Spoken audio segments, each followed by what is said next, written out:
If you want to go hiking in Arches National Park and are trying to figure out what the best trails are, then you're in the right place. In today's episode, we're going to look at my picks for the 10 best hikes in Arches National Park. Hi, I'm James Ian, and I've written numerous guides and published several itineraries for Arches Utah National Park. The park is not that big, and there are several key sections where you'll find all of the front country arches. And with these hikes, you'll see all the major highlights in the park. If you're watching this on YouTube, like and subscribe right now. If you're watching or listening somewhere else, follow my podcast to get the episodes as they come out. By sharing my favorite hikes in the park, I'm going to help you choose the best trails for your own vacation. You'll know exactly what to expect so that you can easily curate your own hiking list. You'll have peace of mind that you won't accidentally miss an epic hike that you would have loved, and you also won't bite off more than you can chew. There are easy hikes in Arches National Park, as well as some more challenging ones, so there's something for everyone. Be sure to stay to the end, where I'll be sharing my favorite hike in the park. It is amazing. Let's get started. Welcome to National Parks Collecting with James Ian, the national park expert. He's here to help you have the best national parks trips ever. Get tips, discover hidden gems, and learn all you need to know. This is your path to collecting national parks experiences, memories, and maybe even a stamp or two. So, what are the best hiking trails in Arches National Park? One of my favorite hikes in Arches is Park Avenue. The national parks are a little obsessed with New York, I think. There's a Wall Street in Zion and another Wall Street in Bryce Canyon. Arches gets Park Avenue. The Park Avenue Trail is the first of the Arches National Park trails that you encounter after you enter the park. It's a short, fairly simple trail. It's 1 mile each way, so 2 miles round trip, and it has an elevation change of 320 feet. Most is at the beginning or the end, depending on which way you go. It can be accessed from either end, either from Park Avenue Viewpoint or Courthouse Towers. There are small parking lots at both ends. At the Park Avenue end, there's a lookout, a very short walk from the parking lot with a great view of Park Avenue. And when you get to the end, you can either hike back, or if you're traveling with someone who didn't want to hike but can drive, they can drive to the other end and pick you up there. And that way you only need to do the hike in one direction. Park Avenue is a shallow valley between two cliffs of sandstones and is presumably named because it's kind of like the famous New York Avenue, because it's surrounded by a row of tall buildings on both sides. From the Park Avenue viewpoint, the hike goes down into the valley. This is where most of the elevation change happens. So then the cliffs are all around you. It's really fun. The descent is short but pretty steep. It's on a well-marked trail. And then after that steep section, the rest of the hike is fairly flat. And for the most part, it follows a stony wash. Near the end, there are some enormous rectangular pillars called the courthouse. And if you look to your left, you can see the only arch on this hike, Baby Arch. It's high up, and as the name implies, it's small, so look carefully for it. At the end, as I mentioned, you can either be picked up with someone who didn't do the hike or return back the way you came. Morning is best for photography. One of the easiest hikes in Arches National Park is the loop around Balanced Rock. Balanced Rock is just before the turn-off to the windows section and just after Petrified Dunes. Arches National Park is, as the name implies, mostly about arches and fins, so this is something a little bit different. Balanced rock is what it sounds like, a large boulder that looks like it is balancing on another pillar of rock. It actually isn't a separate boulder, but it is eroding in a way that looks like it, from some angles anyway, and eventually I guess it will, and then it'll topple down. For now though, it's safe. The Balanced Rock Trail is a very easy hike on a paved, mostly flat trail that goes to Balanced Rock and then in a lollipop loop around it. The total distance is only 0.3 miles and it has an elevation change of 25 feet. It starts at the Balanced Rock parking area. You can see the rock from the road if you don't want to do the hike, the parking lot there, but the trail takes you up close and personal. It splits after a couple of 100 feet and then creates this loop around the rock. Either direction is fine. It does shatter the illusion because you can see that it's not a separate boulder from different angles, but it's interesting to see. There's a small picnic area nearby. Third is another easy hike to one of the most iconic arches in the park. The hike is Double Arch, and it's just 0.25 miles one way, so a half a mile round trip with a negligible elevation change. And it's one of the most popular trails in the park. It's in the Windows section of the park, so drive to the end of the Windows Road to get there. At the end of the road, there's a loop. The top section, which you hit first, is nearest to the windows, which I'll talk about in a moment. And the bottom half of the loop is closest to Double Arch. There's parking areas in both sections. However, the area gets extremely busy and the parking areas are quite small. The distance between them is short and there's a path that connects them. So when you see a free parking spot, grab it. You can visit both Double Arch and Windows without moving your vehicle. The hike to Double Arch is along a smooth dirt path. It's flat, hard, and easy. However, it does get very hot in summer, so wear a hat. There is no shade. The arch is very cool. There are 2 arches together. You can climb up closer to them, but that does involve some scrambling up rocks. A large part of the scramble to get to the bottom of the arch is very steep. However, you can see both of the arches perfectly well from the end of the flat trail if climbing up rocks isn't your thing. The 4th hike is nearby. The trail to the windows is another popular hike in the park. From the windows section parking lot, a fairly easy trail leads to north and south windows, with a short spur to Turret Arch, which is opposite. So park in the top section, the first section of the parking lot that you come to if you can. If not, there's the short connecting trail from the Double Arch, lower part of the loop that connects the loops. North and south windows are 2 large arches right next to each other. This is one of the best hikes in the park for non-hikers because despite the fact that there are some steps, the trail is still fairly easy. It's 1.1 mile round trip with some small elevation changed, so it's rated as easy, although there is a moderate option if you choose to return via the primitive trail, which isn't necessary, but you can do it. The first 100 yards or so is paved and flat, and then there's some steps and a rougher surface. And then the path diverges after a short while. The trail to Turret Arch goes to the right, while the windows are to the left. It doesn't matter where you go first. There is a short trail that connects the windows and the Turret Arch, so you can actually do a loop to see them all. The first arch you come to is North Window, and this is the most popular. It's a reasonably easy scramble up from the trail to the arch itself if you like standing in the bottom of the arch. You can stand inside and look out over the park through the arch, which is kind of cool. Just be mindful that people are probably trying to take photos, so if you're going to do that, personally wouldn't linger too long, but of course that's your choice. From the North Window, continue along the trail to the South Window. You can go back then the way you came or hop over to Turret Arch, or you can return from South Window to the parking area via a primitive trail that goes behind the 2 windows. And if you do that, then you'll need to follow the cairns that mark the primitive trail. Turret Arch is named from the turret-like pillar next to the arch, actually, and it's less visited than the windows, even though it's only a couple of 100 yards away.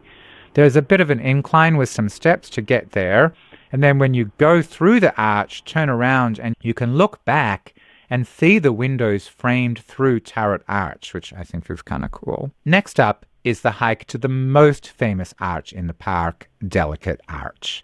Delicate Arch is without a doubt the most famous arch in the park. In fact, it adorns Utah's license plates. It's so famous because, unlike most of the arches, it's freestanding. This is definitely one of the best hikes in the park, but it is not the easiest. To see the arch glow golden like it does in most of the photos that you'll see online, you'll need to see it at sunset, which means that you'll escape the heat of the middle of the day, which is nice. But if you do this, I recommend taking a flashlight or a headlamp. You'll need to head back almost as soon as the sun sets if you don't take a flashlight, because it's quite a long way back, but take a flashlight just in case it's dark before you get back to your vehicle. You don't want to be stumbling around that trail in the dark. The trail is 1.5 miles one way, so 3 miles round trip. It has an elevation change of 400 feet, which is going uphill when you're going there and downhill when you're coming back. It starts at the Wolf Ranch parking lot, and right at the beginning of the trail is Wolf Ranch. This is an historic cabin that's worth a stop on the way. It's short stop, but it gives you a real sense of how hard the life was for the pioneers. It's totally worth the short diversion to get there.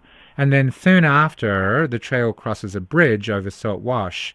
Then soon after, there's also a very short side trail to some Ute petroglyphs that are also worth looking at.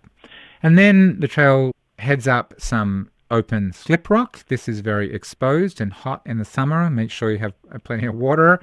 And at the top, it winds through an area of curate, which is hard, shiny rock used by the Native Americans for tools and weapons. There are signs, but at some of the places, I think the trail is not that easy to see. I wasn't the only one who was kind of looking around like, where's the trail? But chances are you won't be alone, so it's hard to get lost for too long. At the end, the trail goes along a short ledge, hugging a cliff with a really steep drop-off on the left.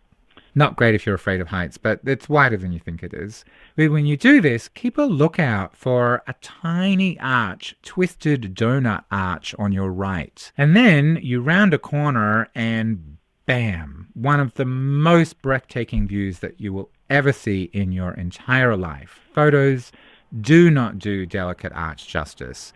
It's set on the edge of a bowl with a sheer drop-off on the far side, and it is nothing short of stunning. It's so incredible. It really is amazing. You can take a seat pretty much straight after you see it. This is probably the best angle for sunset photos, to be honest. Or you can continue along and walk right up to the arch. Keep in mind, if you choose to do that, that you will be walking into people's photos, and some people are very serious about their photos, so I would avoid doing this close to sunset unless you like being shouted at. Before we look at my other favorite hikes in Arches National Park, if you're watching this on my @National Parks YouTube channel and you haven't already, please like and subscribe below. It really does help. The next trail is very, very easy, and it's best for those who aren't up for the longer and more challenging hike to Delicate Arch. There is still a way to see Delicate Arch, and that is on the Delicate Arch Viewpoint Trail. There are actually two trails that provide panoramic views of Delicate Arch. The lower trail is just 100 yards with negligible elevation change, and it's accessible, so it's a great option for people with limited mobility.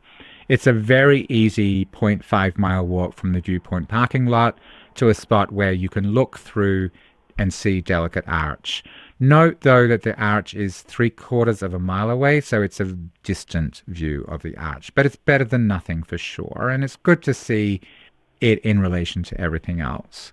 The other option is the upper trail. This half-a-mile trail also starts at the Viewpoint parking lot, and it goes up some steps and then winds up a slip rock ridge to get a closer, slightly closer view of Delicate Arch.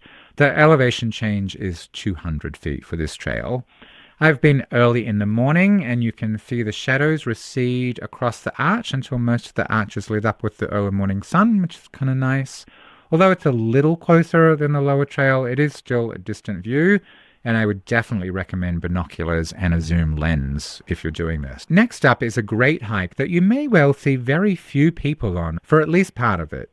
The hike to Sand Dune Arch, Broken Arch, and Tapestry Arch is a little more off the beaten track. Well, not Sand Dune Arch, but the other two are. There are a few different options for this hike. You can start at the Devil's Garden Campground.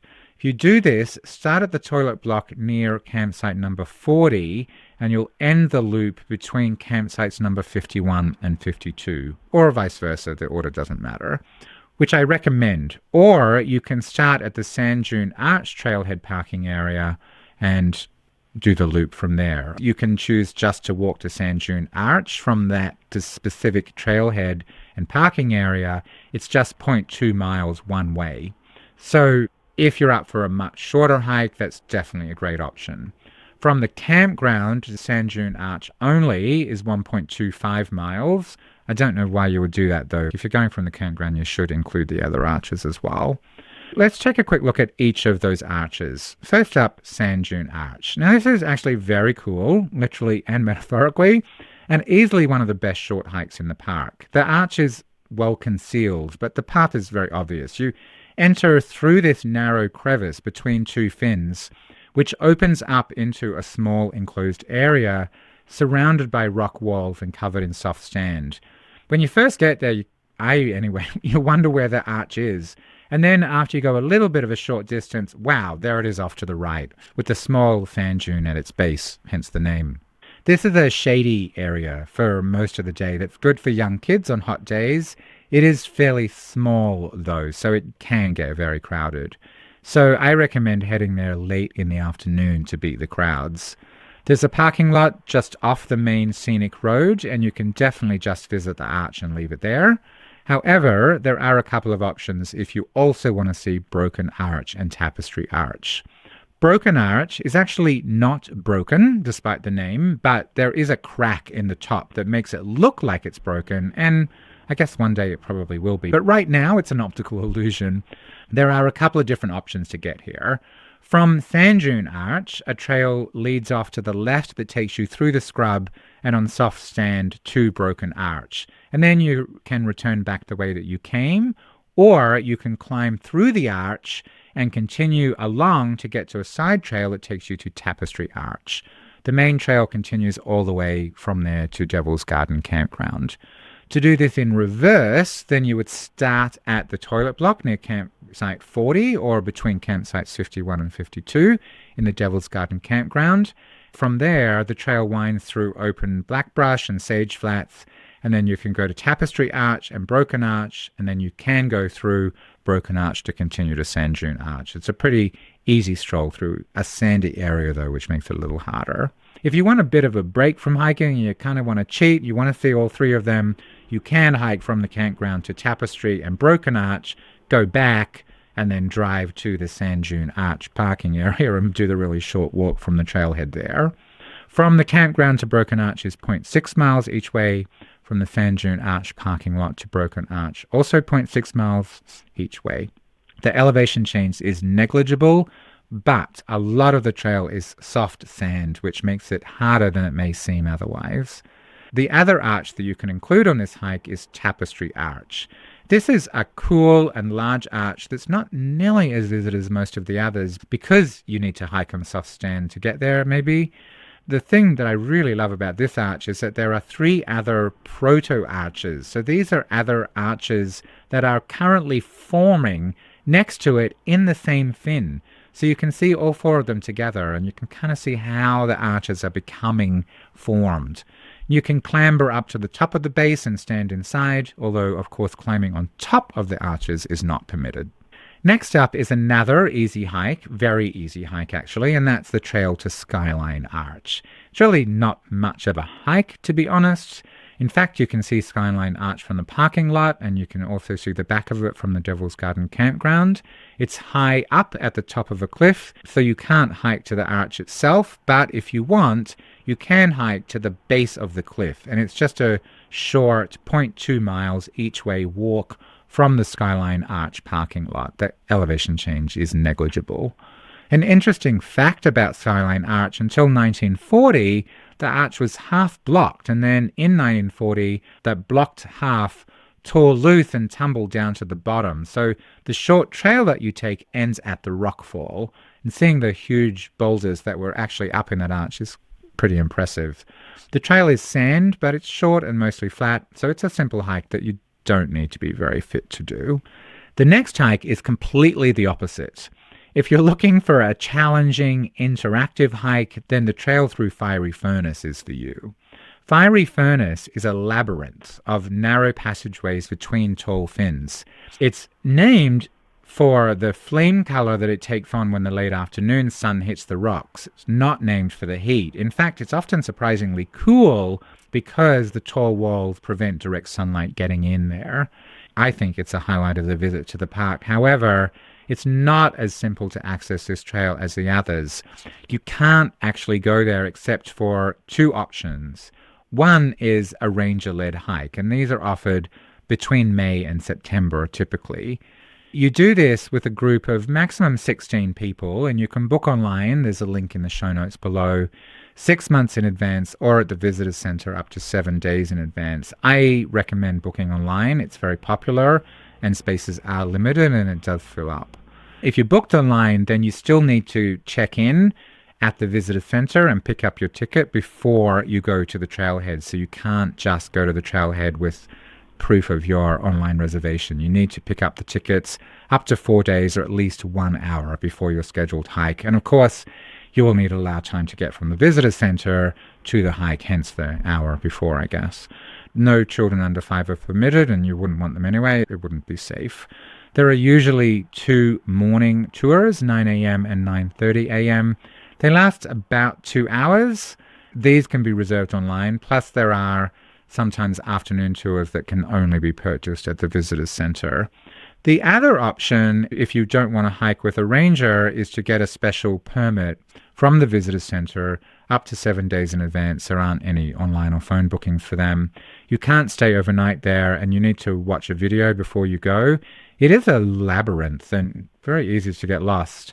GPS usually don't work because of the walls are all around you. So I only recommend this if you're feeling very confident. I personally would not want to do that because I'm just a everyday kind of hiker. But if that's your thing, then you absolutely can with a permit. The other option is to go with a private company. There are some, but obviously then you need to pay for that. I did the ranger-led hike. I generally prefer not to hike in a big group, but this was okay. I definitely felt safer than walking through the maze by myself and getting lost. I don't like hiking in groups often because I feel like I get left behind because I'm slower than many other people. But because you're going through these narrow canyons and scrambling and wriggling and all the things, then everyone keeps up. And the ranger also gives you information along the way, which is really interesting. Although it's only 2.3 miles with an elevation change of 45 feet, it's rated as difficult because of all the squeezing, wriggling, and clambering that you need to do. You'll often need to climb up and down, maybe walk along a ledge with a drop-off, leap over deep crevices, squeeze between rocks using your feet and your back. It sounds scarier than it is, but you definitely do need to be up for it. The ranger shows you the main arches in the area, including a tiny arch that you can crawl through, called Crawl Through Arch, for obvious reasons. You can walk around it much more easily, but you can crawl through it to say that you did if you want. There's also Skull Arch, which is a very cool arch that, not surprisingly, looks like a skull. And there's Surprise Arch, because you didn't know it's there, and then you walk around a corner and surprise, there's an arch. Again, kind of fun.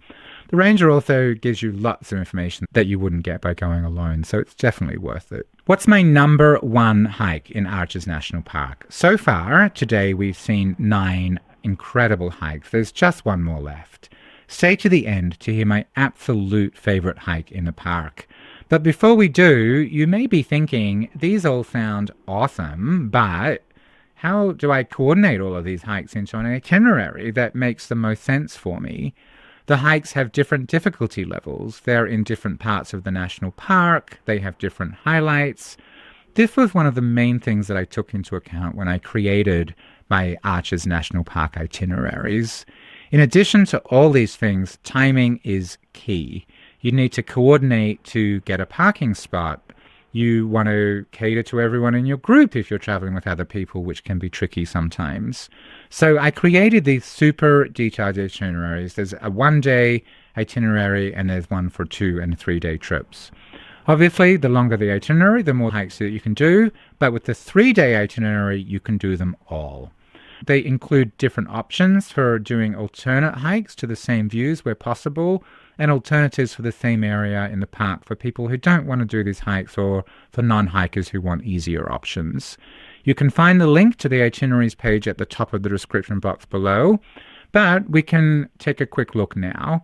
The itineraries start with a park overview, and then there's a detailed schedule for each day, and then all sorts of details for each activity with hiking and driving descriptions and maps. There are alternative activities in the same part of the park if you're traveling with people who want to do different things. There are tips, there's timings, all the practical information that you need. With one of these itineraries, you'll know exactly what to do and when, and how to connect them all in a way that makes the most sense so that you're in the right place at the right time of the day. Without this itinerary, people often find themselves struggling how to coordinate their time to be in the right place at the right time. to see and do all that they want in the time that they have available. The itineraries will help take away the overwhelm and give you all the information that you need in one spot so that you don't need to worry about missing out on the highlights of the park or stressing about how to put everything together into a schedule that makes the most sense. Just follow the links in the show notes below. Now, as promised, what's my number one hike in Arches National Park? My favorite hike in Arches is Devil's Garden. The Devil's Garden Trail, which is the longest trail in the park, has some of the best hiking in Arches. It passes 8 arches in total, and it goes through fantastic Fin Canyon as well. The entire trail is long, hot, and hard, I'm not going to lie, but it's also possible to just do part of it because there are 3 distinct sections. The first section is the Landscape Arch hike.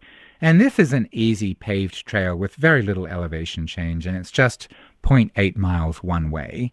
Along the way, there's a short spur trail off to the right, a short way into the hike that takes you to Pine Tree Arch, which is named after the pine tree that sits in the middle of the arch, and Tunnel Arch, which looks like a tunnel and you can only see at a distance. It's not that impressive. Pine Tree Arch is cool though. This section ends at Landscape Arch, which at 306 feet is the longest single-span arch in North America. It's also incredibly thin. It's just a bit over 6 feet thick at its center. The second section in Devil's Garden is the Double O Arch Trail, and this is rated as moderate to strenuous. It's 2 miles one way, so 4 miles in total to Double Arch if you do it as an out-and-back hike.